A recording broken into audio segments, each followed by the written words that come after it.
It's well known that more than the half of the population of the developing countries is under 18. These youngsters have no protection against the consequences of the financial crisis, though they are the first to be hit. Do you think this is fair, and how can we prevent this? Of course, it's not fair because young people in developing countries have no fault whatsoever on this economical and financial crisis. However, they are the hardest hit and they live in the countries that are the hardest hit. So I think that Western society, Western countries have their responsibility. First of all, I think that the economical crisis can never be used as an excuse to draw back money from official development assistance. It's now the moment to deliver up to the commitments that these Western countries have made. Secondly, I also think that we will have to watch very carefully that delivery of the money is also reaching to the young people, because as you said, the young people in these countries constitute the future of these countries. Now I think that investment in the future are very, very, very rewarding. So we will have to convince the donors that investing in young people now is more accurate than ever before. What you just said is correct, because the World Bank has said that if you invest $1 into a child, that it will socially result in $7. So you really think that now acting on children's health and children's rights is the way to get a new start with the financial crisis? Well, you know, sometimes you have to convince the donor countries that their money is well spent. Glenys Kinnock, our co-president of the GPA, said in her introductory speech, sometimes Western countries are only aware of the crisis when it hit themselves. Well, if you now, in this crisis, want to convince them that they have to continue to spend money on developing countries, then you will have to convince them too that their money is delivering. And it's only when you can demonstrate that investing in young people is really rewarding that they will be able to do that. So I think that yes, the example of investing $1 to get $7 back as a return on investment is a very good example. It's also shown by UNICEF that women in Africa are in the least developed countries are 300 times more likely to die from pregnancy or childbirth complications.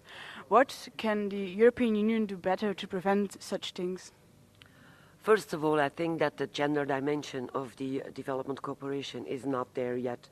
It is there in the language. Everybody says, yeah, we will have to look for women because women are key when you want to address development because they take care of their families. Most of the time, they also take care of the food for their families. But in fact, in reality, it is not happening.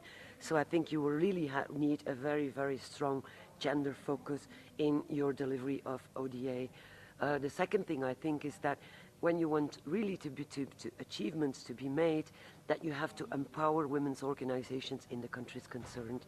If you have no strong women's organizations trying to regroup women, making a strong voice also to their governments, because it's also up to their governments to decide how the budgets will be spent. And so these women organizations are really key.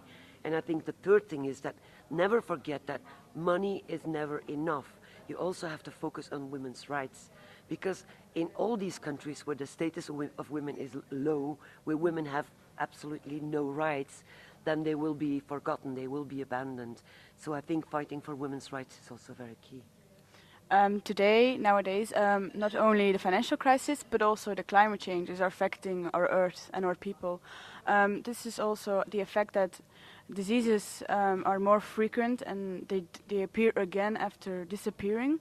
This is also an effect on children's health. But do we also have to act on the climate change then, or do you think that it's all together just the same? Or of course we would have to act on climate change, because you cannot just let things happen.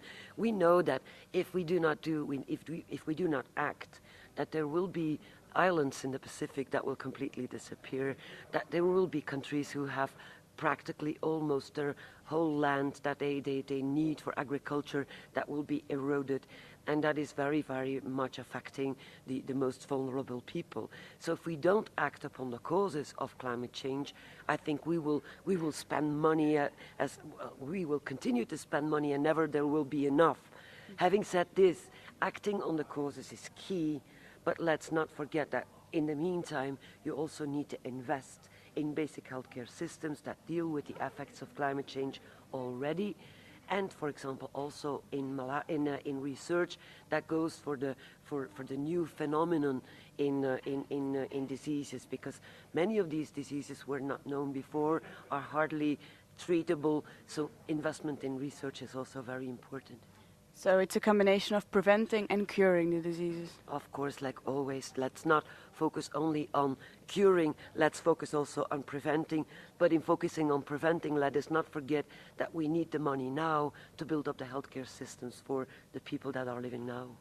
You said we need the money now, but where would you get the money, or what are the actions you will take to get more money? Well, it's a bit amazing, you see, that when the West is confronted with a global financial crisis, paf, on the G20 in London, they all of a sudden found 1.1 trillion euro. Well, okay, if that big amount of money can be found to sustain the financial system, to enable it to help the countries that are in problems, I do think that there are creative ways to be found to deliver upon the already made commitments for development cooperation. You also mentioned yourself that we have to make systems or organizations that when the aid leaves, that the organization can still keep on existing. What is a good way to do this? Well, this is a very difficult question, because we all know that many of the countries we are talking about, our partner countries, are in so big problems that the West can just not pull out at this moment, and it will need years and years and years in order to build up. But what I strongly believe in is that we should really invest in, as I said, basic healthcare systems, but besides that, also in the building up of social protection systems like we have in the West. Mm-hmm. It's thanks to the fact that we have these collective solidarity insurance systems that our health systems can be sustained, because we are paying for them in solidarity. Now, very, very few developing countries have a system of social protection, but if we would help them to put that in place, in the future they would be able to sustain their own systems. Okay, thank you very much for the interview.